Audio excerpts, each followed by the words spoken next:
Hello, my friend.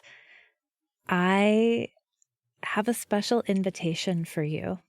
I have a new, potent, concentrated group coaching program called Crucible.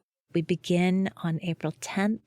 You can go check out timewitchery.com/crucible, and I'm going to tell you all about it at the end of the show. So if you're interested, stay tuned.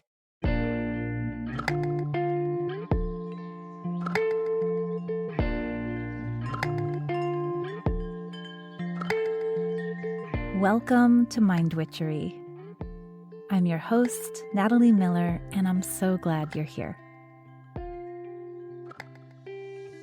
Hello, my love. Welcome, and welcome to something a little different, something that we are calling Rekindling episodes. So I am taking a little break from creating new spells and new Mind Witchery episodes. I didn't want to just go on hiatus. I didn't want to leave you with nothing to listen to. So this new thing, this rekindling, is going to be a re-airing and a pairing up of some of the spells that you have loved the most. I super hope that you will join me in trusting that these re-airings are arriving to your ears in just the right moment, and that even if you've listened once, that listening again, you are going to get a message that is right on time for you. And if you are new to Mind Witchery, if you're a new listener here, well, then you get a little tour of some of the most popular, most impactful episodes that we've released. So thank you so much for being here. I hope you enjoy these pairings, and I will be back all extra charged up and ready with more magic for you. Today's rekindling is about values-led living. I hope this is perfect for you as we are nearing the end of a season. We're heading into fall in the Northern Hemisphere, into spring in the Southern Hemisphere. And there is, perhaps you can feel it in the air or in your schedules, there is a momentum that is pulling us back into everyday life. So important on our way in to move on purpose. To remember not only like what we need to do, but also who we want to be and how we want to be. So today's pair of spells are a spell for living your values, and then an example of that, which is a spell for unhooking from urgency.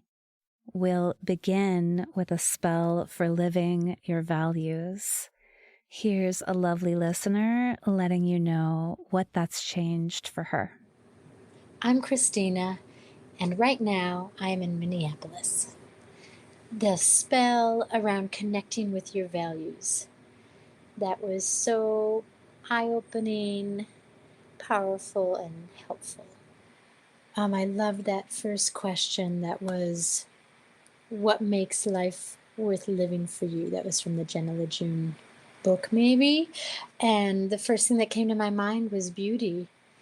And it just explained so much about what drives me to want to relocate, what motivates me in my space, and how I approach my work, how I approach life. It helped me to own it more and to see maybe where I wasn't respecting that as my own value. This spell, the spell of looking at my values, is really empowering me to value that, to value my values, and to be curious about what they are and allow them to be whatever they are for me. And so kind of looking within versus looking without for the answer. And it's empowering me to move forward with those in my pocket, with those as priorities for how I want to live my life and how I want to interact in the world and with the world. Yeah, so it's just given me, it kind of anchored, it's a kind of an anchor for me.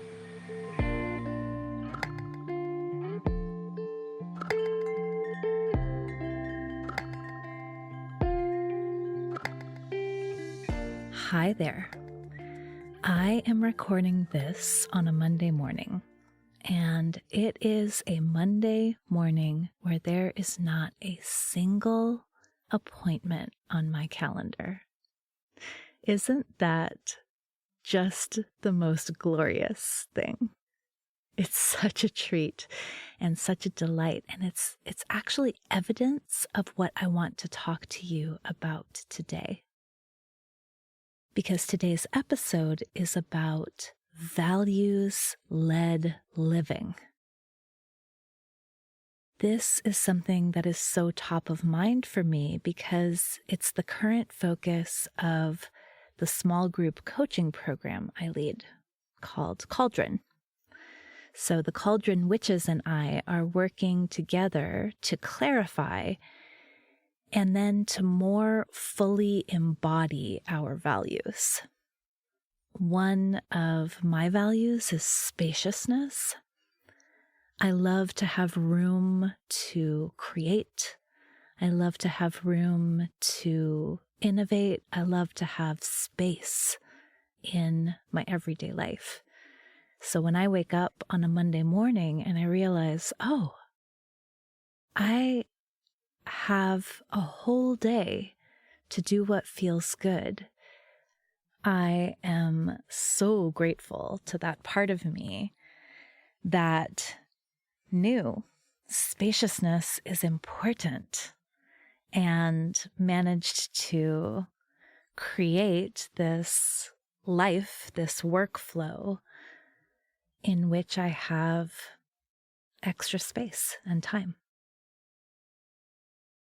Okay, so I know if you listen to this podcast, you are committed, or at the very least, you are interested in making the most of your one wild and precious life.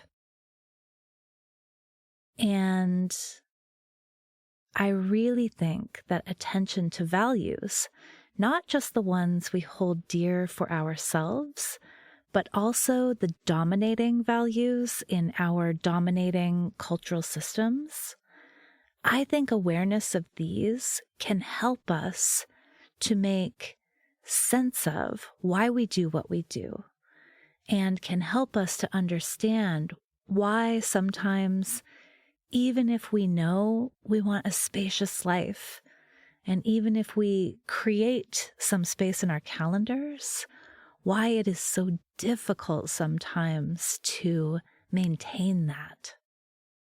Do you know what I mean? It's like, oh, I know I need rest. I know rest is important. I know I want more rest, but somehow I just can't give myself a break. I think attention to values can help us a lot to understand what's going on there. So today's spell, a spell for living your values, really is just the beginning. This is something I want to talk about over several episodes to come. But today, let's start with the very, very basics, which number one is, what even are our values? I do want to talk about that. What are values anyway?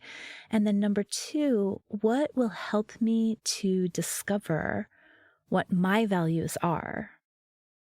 And then number three, what are some of the values of the dominating culture that are perhaps challenging to or even incompatible with my personal values? Okay, so I want to tell you from the get-go, because I love to cite my sources, that my much more nuanced understanding of values comes from a book by a woman named Jenna Lejeune. And Jenna has written this book called Values in Therapy. If you're a coach, if you're a therapist, it is so excellent. I highly recommend you find it because Jenna says so many things that I think are really, really helpful in understanding what even are values. I imagine that you, like me, at some point in your life, you have Googled for a list of values, or someone's given a list of values to you. And so maybe you were constructing a mission statement, or maybe you were figuring them out for your team or your company. Maybe you were attending a workshop. I mean, hell, maybe you were attending one of my workshops, and I gave you a list of words that represented values. But Jenna says, and I totally agree with this, that values are not words. Values are ways of living. They are active. They're not on a page. They are in a life. They are vibes and they are qualities. Values are the aspects of life that are the most meaningful to us. Values are, and this is kind of my thought, the parts of life that wake us up to our lives. So when I think about my values, when I think about what makes my life meaningful, I always think about those moments that wake me up. I always think about those moments that remind me I am here. I am on planet Earth. I am sentient stardust. Those moments. Values are inherent in those moments. Our values are created through, embodied through those actions, those behaviors, those ways of being that make life on planet Earth here most meaningful. Those ways of being that wake us up to the beauty and the possibility in this life. When we're living our values, we are being the kind of person we want to be. We're living the kind of life we want to live. We are being the kind of contributor to the grand cosmic potluck that we want to be. So here's a little pile of questions that I hope will help you think about what your values are. And I'd love to repeat the advice that Jenna Lejeune gives. It's really not about finding the exact word for the answers to any of these questions. Like, you don't have to narrow it down to a single word that really works. Okay, so here's the first question. What makes life worth living for you? Like, what matters most? We can do big questions like, what do you want your life to be about? Like, why are you here? What are you here for? What are you here to show? Or what are you here to share? Or what are you here to make possible? A really big question like that. Or we can also go with a smaller question like, what are the vibes and the feelings and the qualities that you want to embody in your everyday life? What are you bringing into this world energetically? And I already alluded to this, but I love this one. What wakes you up to the beauty, the possibility of this life? Like, where do I find you? What are you doing With what are you interacting? Like, what's going on when you feel fully here? So all of those questions are going to help you to clarify and, if not articulate, at least build awareness around your own personal values. And listen, this is really, really important. Values are very individual. What makes your heart sing, what wakes you up to the miracle of this life, it is going to be a little different from what does that for me. Just like we get pleasure in different ways, we make meaning in different ways. Just like we have different preferences when it comes to all the aspects of life, so too we have preferences when it comes to what matters most in this life. Values are highly individual.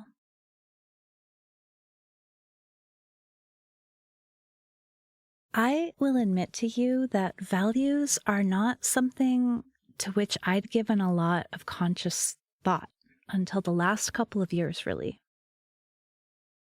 And when I began thinking more about values, I was not actually in a place of curiosity and growth consciousness. I was in a place of trying to understand and even trying to rebuild who I was after a really traumatizing and destabilizing professional experience that I'd had. So I want to say this because thinking about values in one way, I think, helps us to develop and expand our self-understanding, to enhance it and to maximize it. But I also think that attending to our values can help us to shore up our integrity, can help us to repair our self-conception after we've been through a situation that challenged our integrity. And this repair, I think, is often necessary because we are all steeped in cultures that have their own sets of values. The dominating culture especially has its own set of values. And here on Mind Witchery, I am talking about this all the time, so none of this will be surprising to you. But I don't think I've talked about it in quite this way. That is, I don't think I have compared and contrasted what are the dominating cultural values, or some of them, and how do those interact with our more personal values? What are the ways in which we are sometimes consciously, but even more often subconsciously, embodying the values of the dominating culture?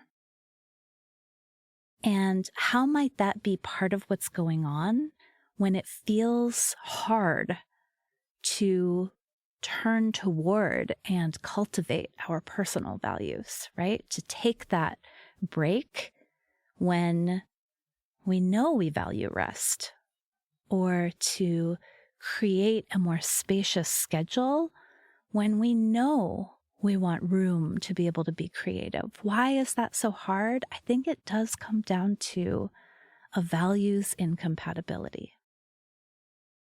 Right?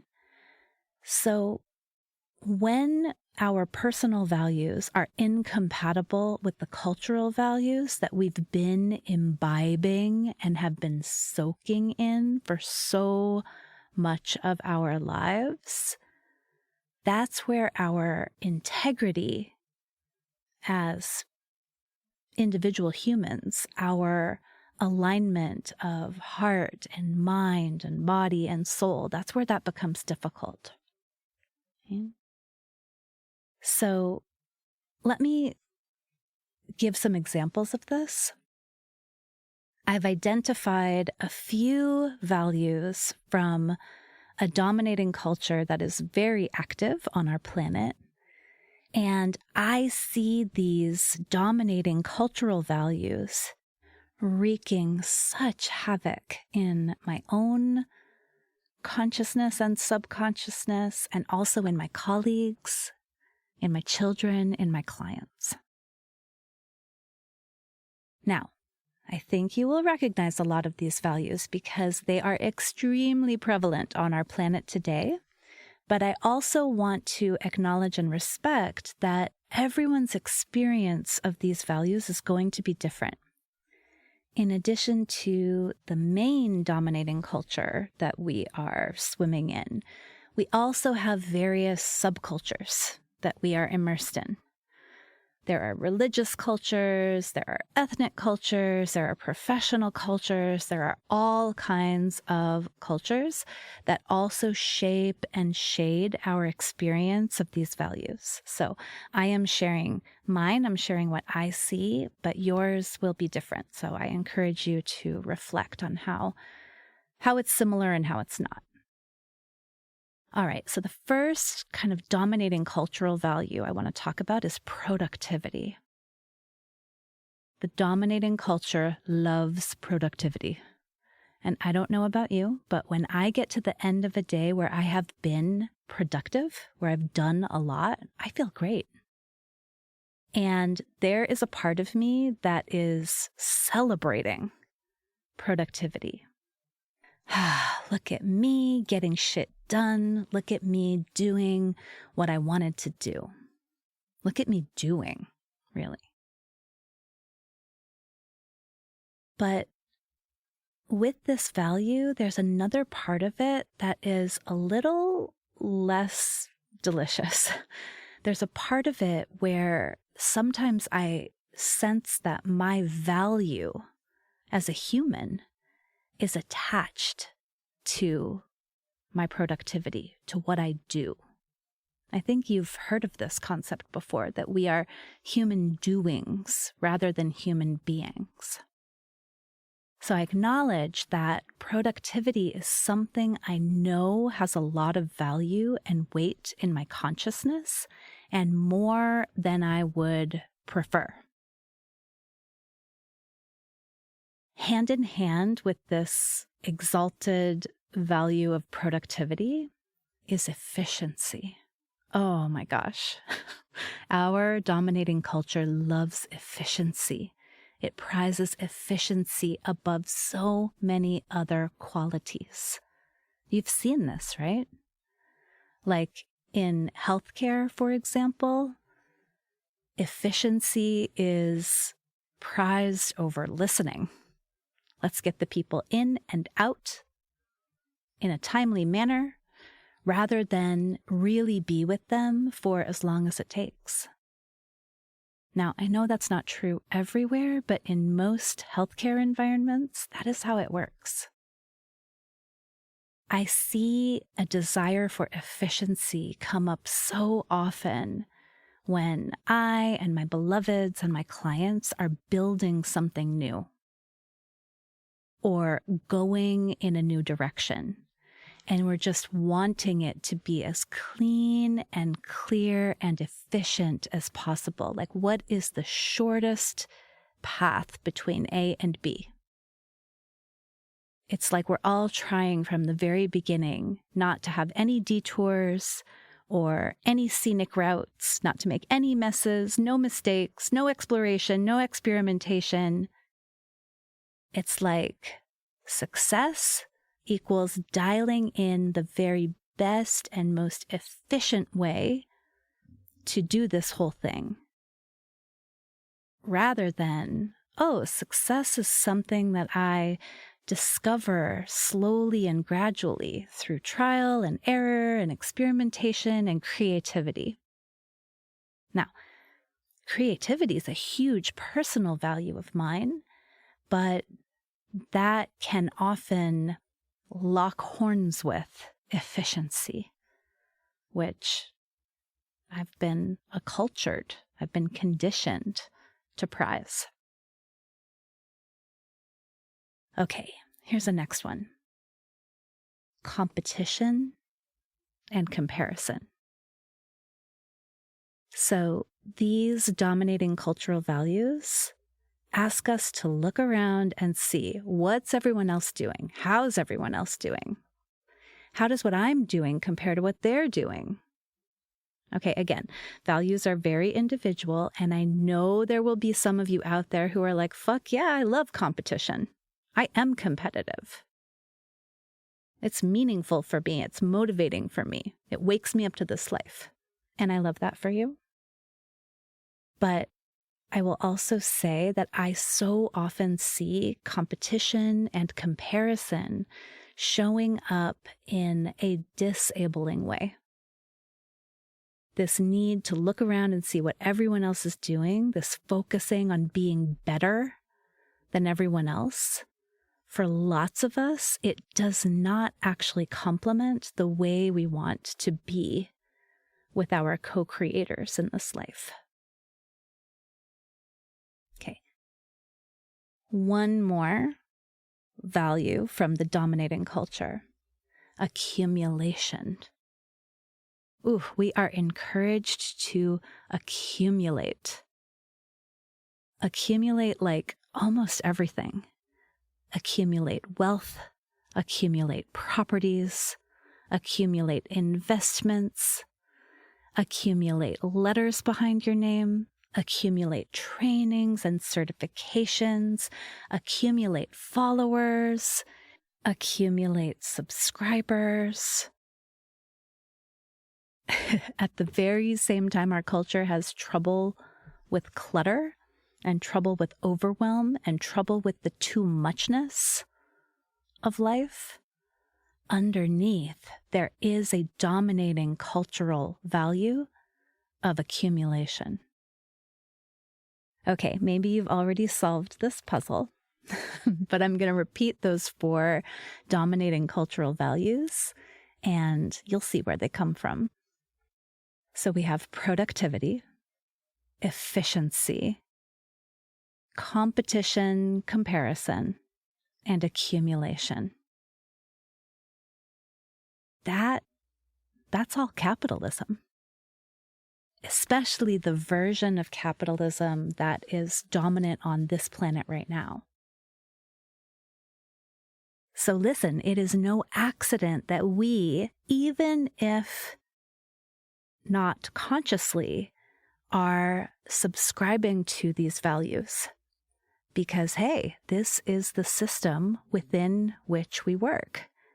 And this system values productivity, efficiency, competition, comparison, and accumulation. That's how you succeed in this system, theoretically. It's what the system encourages, it's what the system values. And so, of course, there's a part of me navigating the system that can't help but also value those things. And /but, asterisk, asterisk, asterisk. I also know that the system of capitalism is not built for people. Not the way we use it. This system is built for companies. It's built for machines. It's built for its own self. Now, I don't think it has to be that way, but that is the way it is. And so, if I'm adhering to the values of this system, if I'm being productive and efficient and I'm always trying to be better than, and I'm obsessed with accumulating and getting more and more and more and more, maybe I will find success within the system, but will it be worth it? Will my life mean what I wanted it to mean?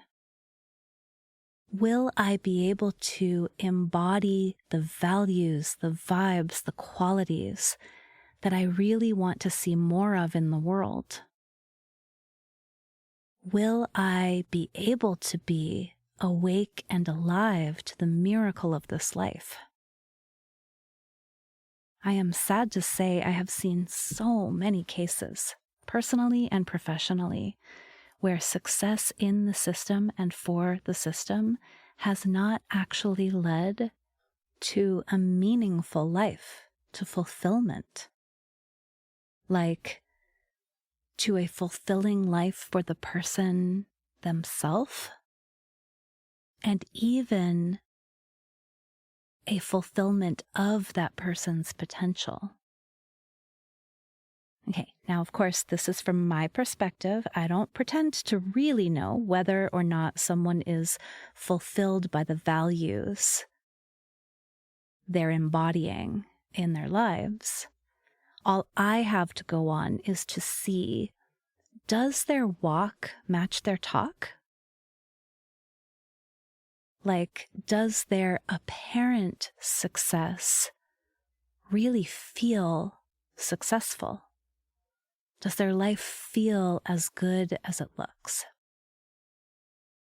Because very honestly, and I have been here too, so many people that I work with look incredibly successful from the outside, but they do not feel that way.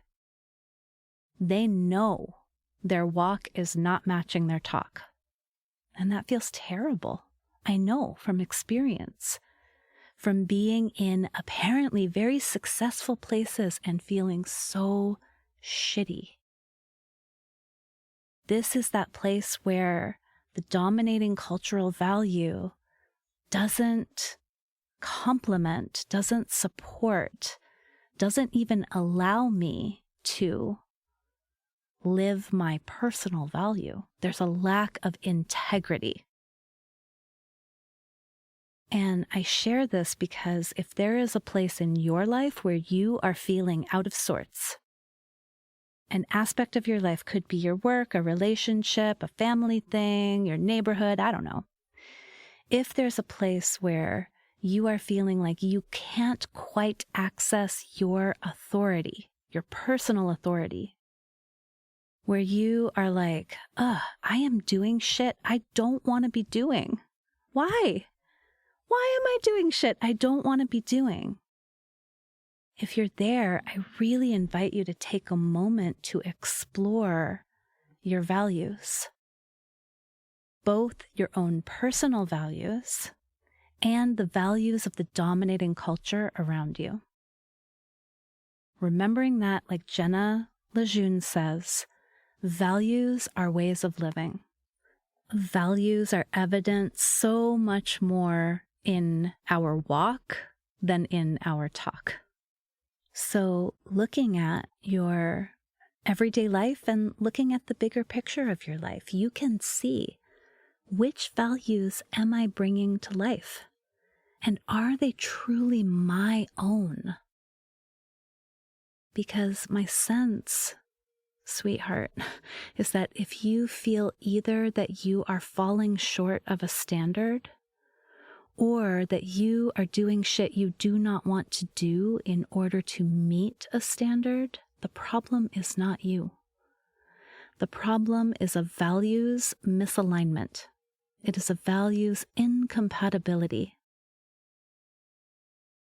I so hope that ascending way, way up to this eagle's perch, to look at your life, to consider your communities and your choices from the perspective of values, will help you reconnect to who it is that you want to be, to what it is that you want your life to be about, and will help you to see why some of the places where you're feeling out of sorts are actually places where your values are conflicting or unclear. A metaphor just came to me. Have you had that experience where you have your GPS on and you're driving home and you know how to get home, but I don't know, the GPS is on because you needed it for earlier in the trip or something. But the GPS starts to lead you in a direction that you just know isn't the best one. because you know how to get home. You know it's better to turn here rather than there. So it's easy to ignore the robot voice or even to switch off the external navigation and be guided instead by your internal navigation. Yeah? So in this metaphor, obviously, the GPS is the dominating culture. It's telling you, go this way, turn here, do this. But when you have your own clear sense of who you are and who you want to be, when you know your own values, it is easier to disconnect from that voice and to find your own way home to you. So that is available, I think, to us when we are more clear on who and how we want to be in this life. All right, my love, thank you so much for listening today. I hope that as you take a look at your life, you will do so with a very compassionate eye. You can trust we'll be talking more and more about values in the next few episodes. So stay tuned for some more ways of exploring this aspect of who you are. Thank you so much for listening. Bye for now.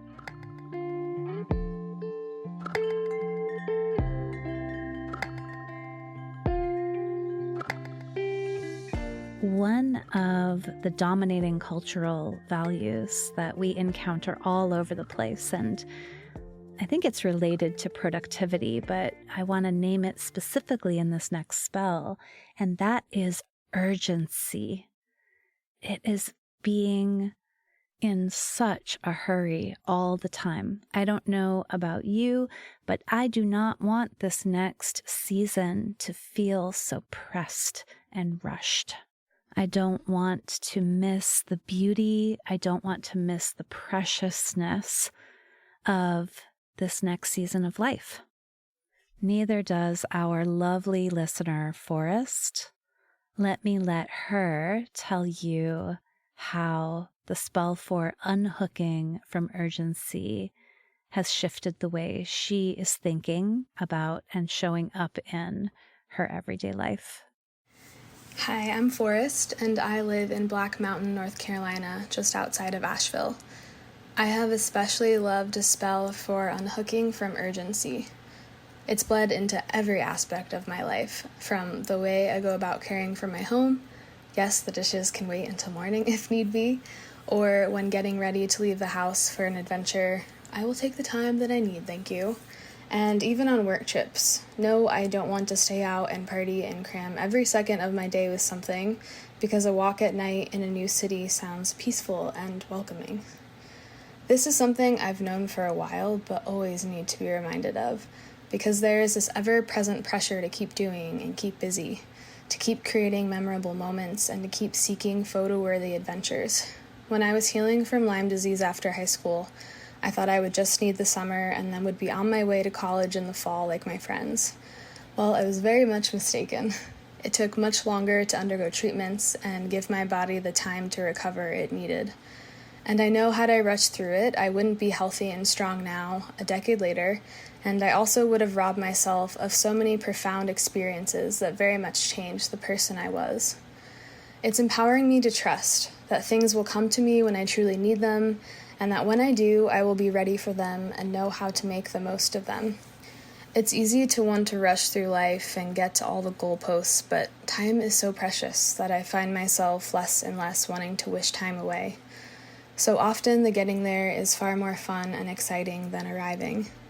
It's good that things take time because we need that time, and it gives us space to prepare for all that's to come, whether it's joyous or sorrowful.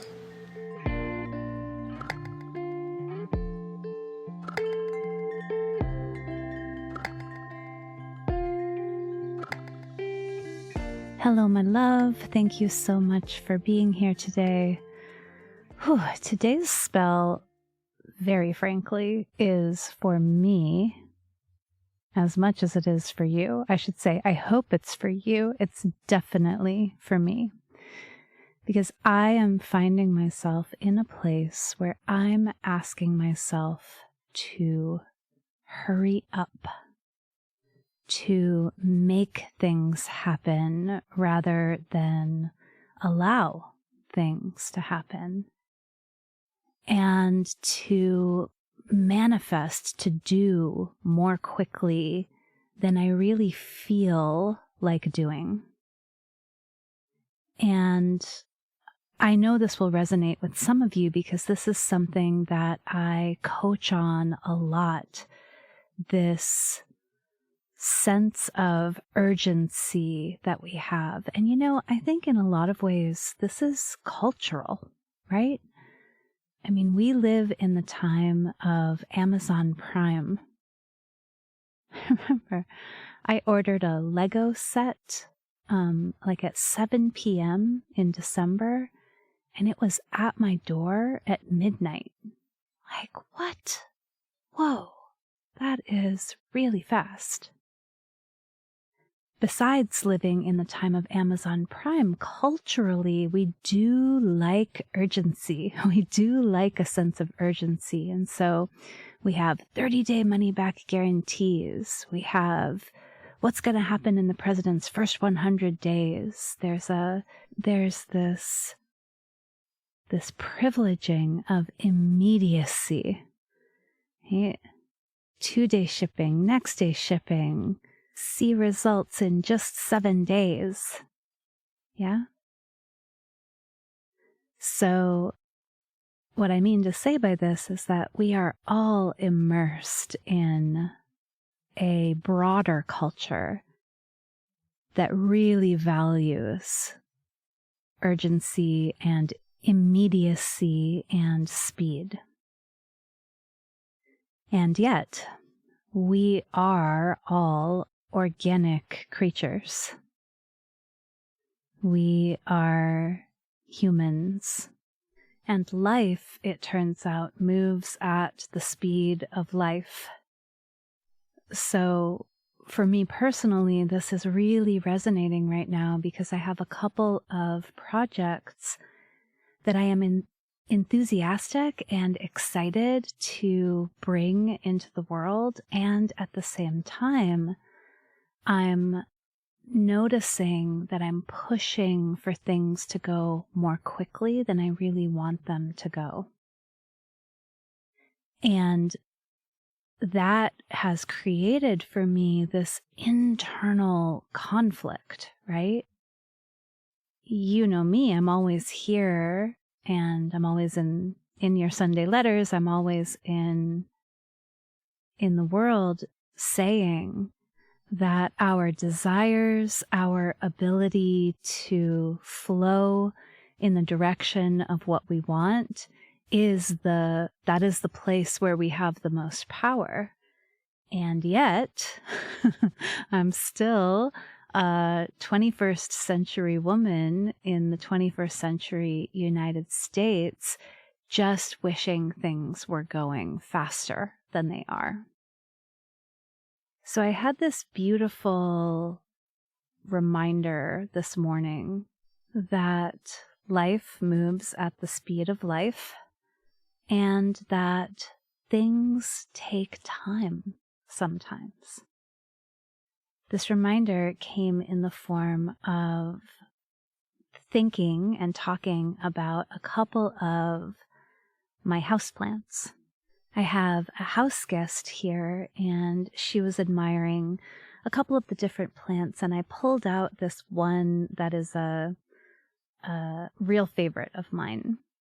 And I told her that this particular plant, once upon a time, started from what are called wet sticks. I don't know how planty you all are, but in the plant community, there is a thing called a wet stick. It's a little chunk of a stem of a plant that has a growth node on it, but nothing else. So it's not a lot of propagations. It'll be like a a leaf with a node on it, but this has just like, it's a stem chunk with a growth node.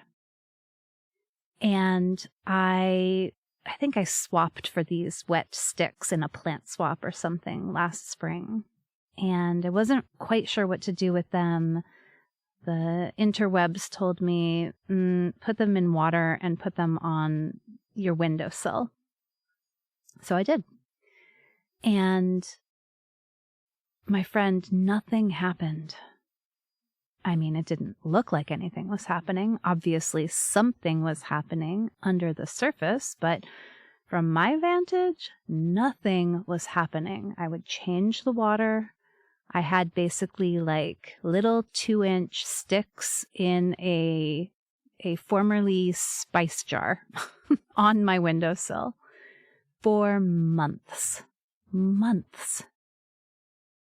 And then one day, I went to change the water and I noticed, oh, there are some little roots beginning to grow out of the growth node. Perfect. Oh my gosh. The wet stick is growing roots. But please be clear about this. No plant yet. No leaves, no sign of anything else, just some roots growing. So I left them for another couple of months on my windowsill. I let the roots grow, and they did grow, And oh, I should tell you, there were, I think, 5 sticks, and a couple of them started, let's say June, and then a couple of them lagged behind. So they didn't all start making their roots at the same time, and I just kept them all. Yeah. So let's say it's now August or September and the roots are a good 2 inches long. So I know this plant is ready for soil, and I plant the sticks. Now, usually when you do a propagation, you have a leaf sticking out. So you know that the leaf is photosynthesizing, and like it just kind of, it seems more like a plant. This was me just burying a stick with roots growing out of it into some potting soil. And that's what I did. And I now put the little pot back on the windowsill, and I waited. And before long, I started to see growth.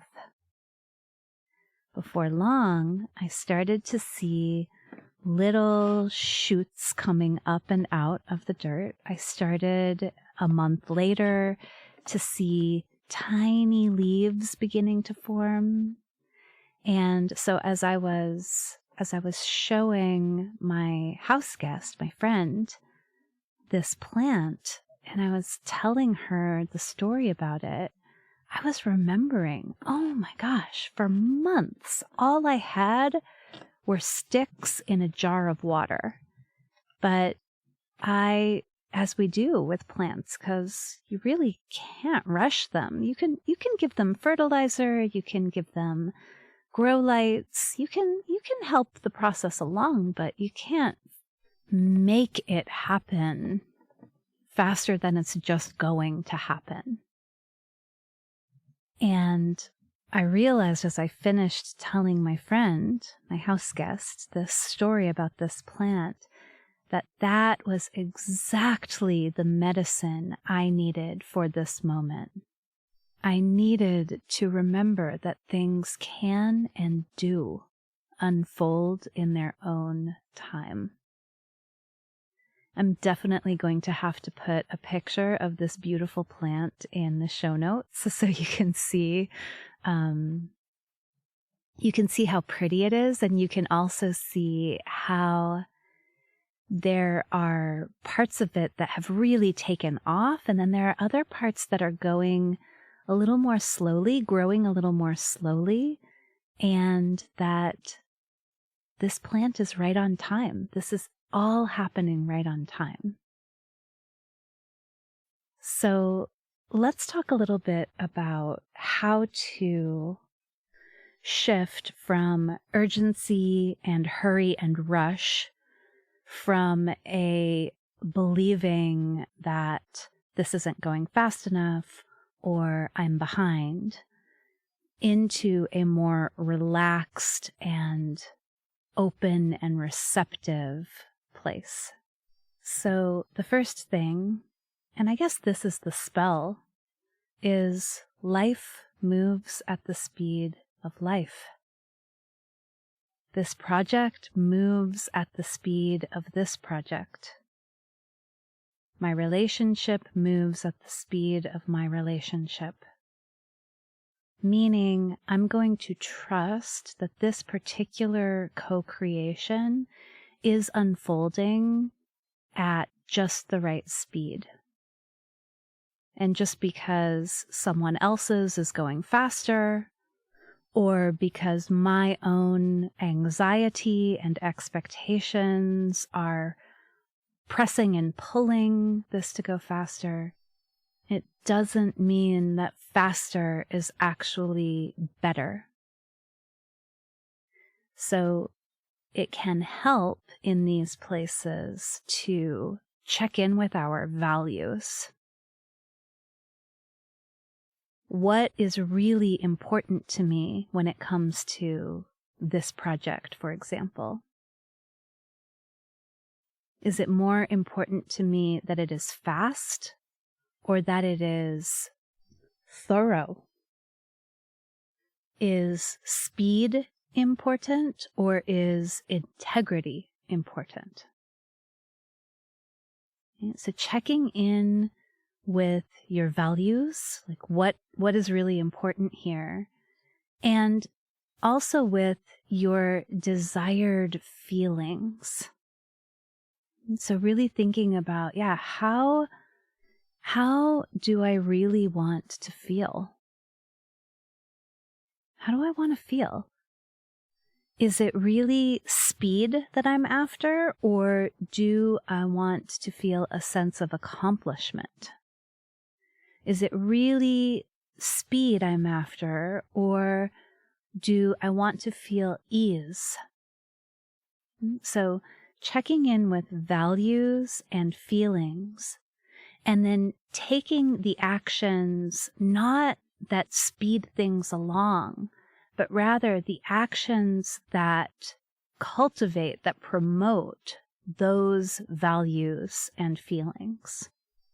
And I do, again here, I want to acknowledge and honor that this is deeply countercultural. It's deeply countercultural. Our culture is in such a hurry.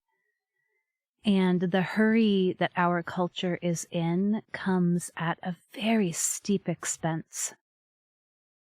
It's at the expense of our environment. It's at the expense of working people. It's at the expense of our mental health. We pay dearly for the hurry that we are in. And for those of us who don't want to live that way, for those of us who see a different and more aligned way of being, that values orientation is so important because we realize we are stands for a less urgent way of being on the planet. Please know that I know this asks for immense trust. Trust in yourself, trust in the process, trust, I can say the project moves at the speed of the project. The urgency is not a measure of its goodness. I can say that, but when the dominant culture is telling me the opposite all the time, when the dominant culture is saying, no, the faster the better, the faster the better, it is really courageous to say, no, I trust that everything's unfolding at its own pace, that life moves at the speed of life, that integrity and balance are more important than speed and urgency. I choose to co-create in a way that lets me go with the flow of my inspiration, of my energy, and I am no longer available to rush and hurry and push. One final note that I find helpful to remember is that when I say life moves at the speed of life, I don't actually mean that it always goes so slowly, because as you have no doubt seen, sometimes life moves very quickly. Sometimes pieces that have been assembling themselves very slowly all come and click together and move very fast. So when you are moving with the flow of life, that means that you also get to sometimes look down at the metaphorical plant and realize that where there was one little tiny leaf, now there are a dozen. And it might help you to find examples of this in your own life, in the environment around you. I love to look at an avocado, right? An avocado, it's hard. It's very hard. It's hard as a rock. It's hard as a rock. And then all of a sudden, it's overripe. Like that happens very quickly. And so what I like to do is to be very present with myself, with my environment, with whatever speed things are moving along at. And that is where I find the most potency, right? Potency, which is different than speed, and which is, I think, what we are actually after. Right? When we want something to go more quickly, really what we want is the good result. Really what we want is for it to work. And not everything works on the same next day shipping timeline. Ooh. And one more thing I want to share. When a situation truly calls for urgency, like when you really need to make it happen, there's very little resistance. Like if your child or your friend walked into the room with a big bleeding cut and was like, help me, you wouldn't be like, oh gosh, I don't know. I know I should help you, but I just really don't feel like it. No, it's truly urgent. You would say, come here, let's take care of you. Let's see what needs to be done. Yeah. I've certainly had moments in my life where I have really needed to make a move or make some money, like it has been essential. And in those moments, it has not been difficult to step into the flow of action. I want you to trust that too. I want me to trust that too. As life moves at the speed of life, yes, sometimes there are urgent moments, and we will meet the urgency of those moments with clear urgency ourselves. It might help you to look for examples of that in your own life too. Where did a moment call for urgency, and how easy was it in that moment to respond with urgency. Okay, so this means that if you are feeling a sense of urgency, but you're also resisting that urgency, it's probably culturally generated urgency, not actual urgency. Whew. Humaning. It is a challenge and a delight. Okay, my love, little review. A spell for unhooking from urgency, because that is really what it is. It's the cultural urgency that hooks us and drags us along. And if you will not be dragged, then you must unhook from the urgency. So 1, remembering life moves at the speed of life. This project moves at the speed of this project. Everything is right on time. There is no hurry. There is no hurry. Life moves at the speed of life. And where's the proof of that? Where have I seen in my own life that something seemed to be going so slowly, or nothing seemed to be happening? I had sticks in a jar, and then all of a sudden everything blossomed in its right timing. So remembering those moments and doing a little bit of values orientation, a little bit of quality control, we could say. What is more important than speed? What is more important than urgency? How do you want to feel? And can you trust that as life is moving at the speed of life, the very best thing for you to do is to be present and to be orienting toward that which is truly important to you and that which feels good. Just this morning, I did not want to record this podcast. I love you and I love recording. I had no idea. I don't know. I was just, I don't know. I don't want to. And so instead of forcing myself to come down and to sit in front of the mic, I puttered around the plants and I had a chat with my friend, and sure enough, the inspiration came through, and here we are. That is how life and work and creativity really can flow. If we are courageous enough, self-trusting enough to allow it.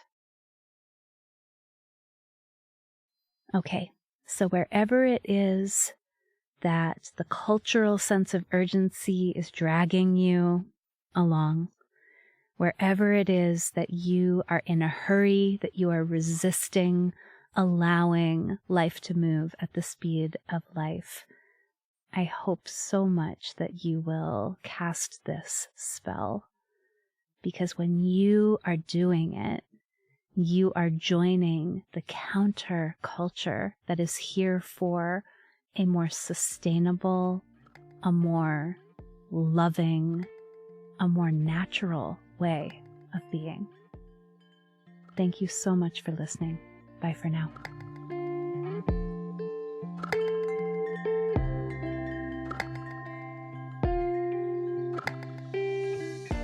Thank you for listening to this episode of Mind Witchery. To catch all the magic I'm offering, please subscribe to the show.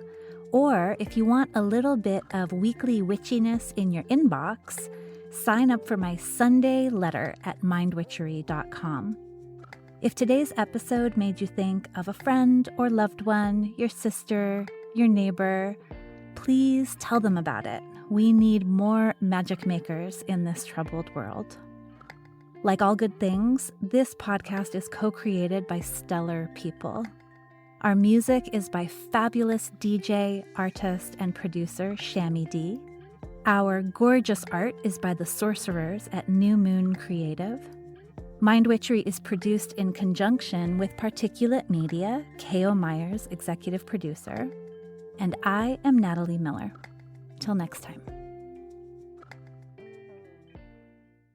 Hello. As promised, here is a little bit of info about my new group coaching program called Crucible. You know what a crucible is? A crucible is a container in which transformation occurs. It's a strong container, basically like where you melt down metals so that you can make new things. You can make alloys. And my program is called Crucible because it is designed to give you a space where you can summon the courage, the inspiration, the momentum that you need to finally take action on, to finally manifest that thing that you have been wanting to do. And what is that thing? I don't know. That thing might be a new offer if you are an entrepreneur. That thing might be the idea for the book that's been swirling around in your head. It might be an outline for that book. It might be a whole short story. That thing might be a job description for the assistant that you've been wanting to hire. That thing might be your own podcast. Whatever that thing is that you keep thinking, someday I'd really love to make this happen. Crucible says, let's do it now and let's do it together. So Crucible offers 7 weeks of group coaching. Crucible offers insight into how it is exactly that I take an idea and make it real. Right? Now, this is not about me kind of imposing my method onto you, but it is about sparking your own creativity and insisting on a self-honoring way of creating. Yeah? Crucible is about community with other people who are also making it happen. And I cannot even begin to put into words how valuable that is. How much of a difference it makes to be surrounded by other people who are expanding and growing into what's next. Crucible is in large measure about helping you to claim the time and energy that you need to create what's next. And so we'll use my anti-planner, Mind Witchery, to do that. We will use co-working sessions that are hosted by Flow Club. I'm very excited about that part in particular. So Crucible is not assuming that you have the willpower and courage and time and energy to make this thing happen. In fact, Crucible says, let's give you a place to generate that, to generate all that you need in order to manifest what it is that you want next. So you are invited. You can go check out Crucible at timewitchery.com/crucible. We begin on April 10th. We go through April and most of May, and then we get to take off for the summer having finally taken action on that thing that you've been toying with, flirting with, wondering about, dreaming about for so long. So again, more details at timewitchery.com/crucible. I super hope you will meet me inside.